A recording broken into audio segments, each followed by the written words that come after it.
एवं पर्यावरण विभाग का जिम्मा है वन्य जीवों और वनों का संरक्षण करना।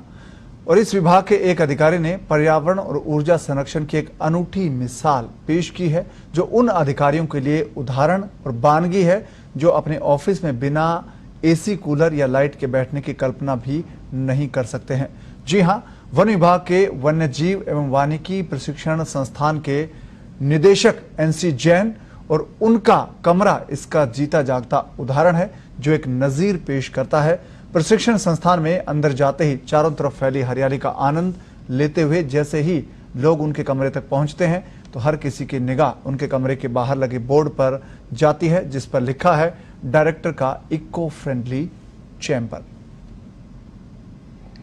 डायरेक्टर का इको फ्रेंडली चैम्बर। चैम्बर में न एसी की जरूरत न लाइट की। पेश की ऊर्जा संरक्षण की अनूठी मिसाल। वन और पर्यावरण विभाग यानी वन्य जीवों के साथ पर्यावरण का संरक्षण करना है जिस विभाग का दायित्व, उसी विभाग के एक अधिकारी ने पर्यावरण और ऊर्जा संरक्षण की एक अनूठी मिसाल पेश की है, जो उन अधिकारियों के लिए उदाहरण है जो अपने ऑफिस में बिना एसी, कूलर या लाइट के बैठने की कल्पना भी नहीं कर सकते। जी हां, वन विभाग के वन्य जीव एवं वानिकी प्रशिक्षण संस्थान के निदेशक और भारतीय वन सेवा के वरिष्ठ अधिकारी डॉक्टर एनसी जैन और उनका कमरा इसका जीता जागता उदाहरण है। प्रशिक्षण संस्थान में घुसते ही चारों ओर फैली हरियाली का आनंद लेते हुए जैसे ही आप उनके कमरे तक पहुंचते हैं, आपकी निगाह जाती है कमरे के बाहर लगे बोर्ड पर, जिस पर लिखा है डायरेक्टर का इको फ्रेंडली चैम्बर।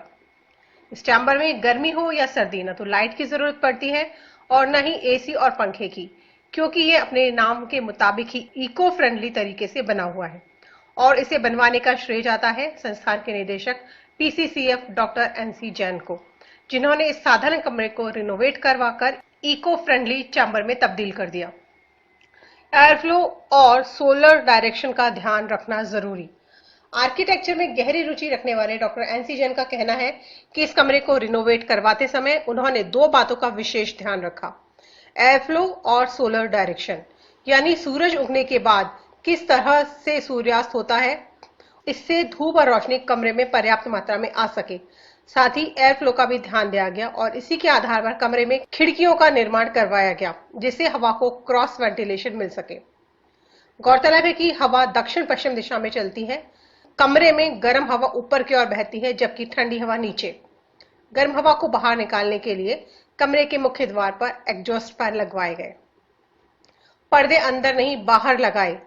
आमतौर पर हम अपने घर में हो या ऑफिस, सभी जगह पर्दे हमेशा खिड़की के अंदर की तरफ लगाते हैं, जबकि विंडो पर ग्लास लगा हुआ बाहर होता है। लेकिन इस ऑफिस में ऐसा नहीं है, यहाँ पर्दों को खिड़की से बाहर लगाया गया है। एनसी जैन कहते हैं कि ग्लास ऊष्मा को ग्रहण कर लेता है, जिससे गर्मी पहले ही अंदर आ जाती है। ऐसे में यदि पर्दे खिड़की से बाहर भी लगाए जाते हैं तो उनसे कोई खास फायदा नहीं होता, इसलिए हमने पर्दे बाहर लगाए हैं। सबसे पहले तो ये जो विंडो है यहाँ पर, ये यहाँ का साउथ ओरिएंटेशन है एरिया, तो इधर विंडो रखने से हमको साउथ साइड से धूप मिलती है और विंटर के दिनों में सन साउथ इंक्लिनेशन में जाने की वजह से पूरे रूम में हमको सन मिलता है। जबकि यही सन जैसे जैसे समर आती है तो ये ऊपर चला जाता है और सीधा होने से विंडो से कोई सन नहीं आता है। इसकी वजह से समर के दिनों में सन नहीं आने से गर्मी का सोर्स खत्म हो जाता है, कम हो जाता है, और विंटर में सन भरपूर आने से ये थोड़ा सा गर्म हो जाता है। दिस इज वन प्रिंसिपल जी। सेकेंड, हमने जो यूज किया है कि इसमें विंड फ्लो सिस्टम दिया है, यानी इसमें विंड आने के लिए 3 बड़ी बड़ी विंडोज दी है, सो दैट भरपूर हवा अंदर आ सके, और इसको दूसरी ओर से ओरिएंट करते हुए एग्जॉस्ट से हमने इसको बाहर निकाला है। कूलर एसी की जगह खस का पर्दा।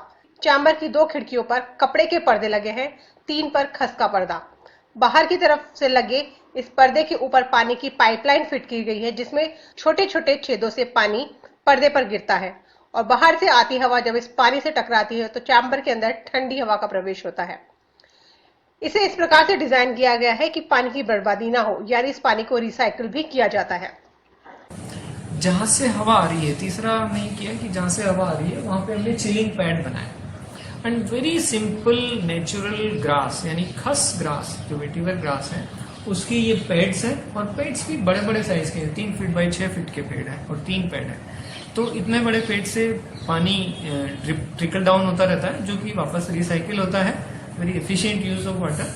और यहाँ से जो हवा आती है खस की खुशबू के साथ, जो अपने आप में कूलिंग है, सूदिंग है, उसके साथ ही ठंडी होकर के आती है। केमिकल फ्री दीवारें, पत्थर्स की टाइल, कमरों की दीवारों पर यहाँ आपको कोई तड़क भड़क देखने को नहीं मिलेगी। लाइम को बारीक पीसकर इसे प्लास्टर की तरह लगाया गया है। एनसीजन का कहना है कि इससे आपका कमरा केमिकल फ्री रहता है। जब हम अपने कमरे में कलर या डिस्टेम्पर करवाते हैं तो उससे निकलने वाले रसायनों का प्रभाव हम पर बना रहता है जो कैंसर कारक होते हैं। इसके साथ ही कमरों की दीवार पर जो टाइल्स लगवाई गई है उसकी खासियत यह है कि यह 35% से अधिक नमी एब्जॉर्ब कर लेता है। सकोरे से बनी छत, रूफ में फॉल सीलिंग नहीं करवाई गई, इसके स्थान पर सकोरे लगाए गए हैं।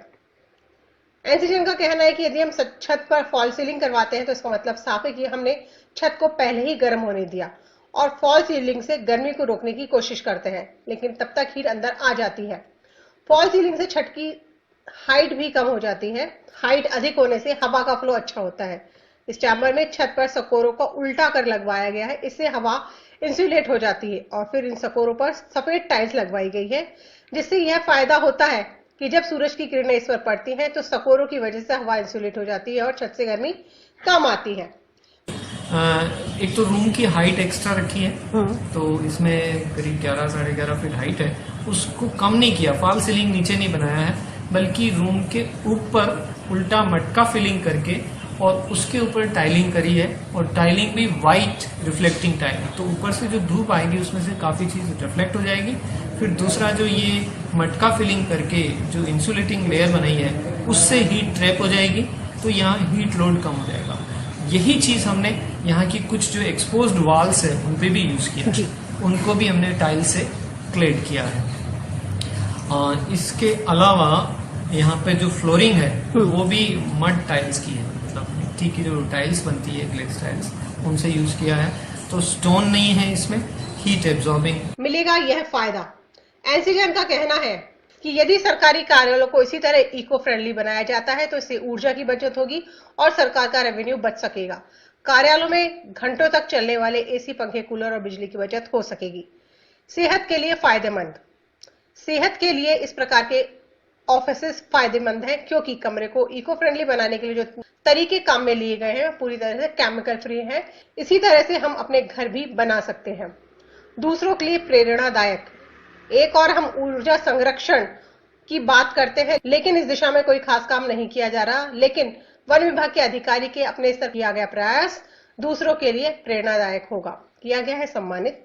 आपको बता दें कि पर्यावरण संरक्षण के लिए डॉक्टर एनसी जॉन की ओर से किए गए कार्य को देखते हुए वर्ल्ड संगठन की ओर से उन्हें मैन ऑफ द ईयर 2019 से सम्मानित किया गया है।